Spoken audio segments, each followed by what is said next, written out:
দেশে বেড়েই চলেছে ডেঙ্গু জ্বরে আক্রান্তের সংখ্যা, বাড়ছে মৃত্যুও। বিগত সেপ্টেম্বর মাসে প্রতি সপ্তাহে ডেঙ্গুতে আক্রান্ত হওয়ার সংখ্যা আগের সপ্তাহের তুলনায় 20% বেশি হারে বেড়েছে। আর চলতি অক্টোবরে ডেঙ্গুর সংক্রমণ আরও বাড়বে বলে মনে করছেন জনস্বাস্থ্যবিদ ও বিশ্লেষকরা। রোগীরা ডেঙ্গুর স্বাস্থ্যবিধি না মানলে সংক্রমণ আরও বাড়ার আশঙ্কা তাদের।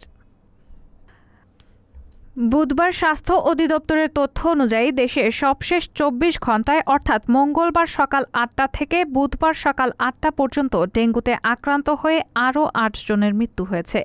এ সময় হাসপাতালে ভর্তি হয়েছেন 1017 জন ডেঙ্গু শনাক্ত রোগী। চলতি বছরে এই পর্যন্ত মৃত্যু হয়েছে 174 জন এবং হাসপাতালে ভর্তি হয়েছে 33,099 জন।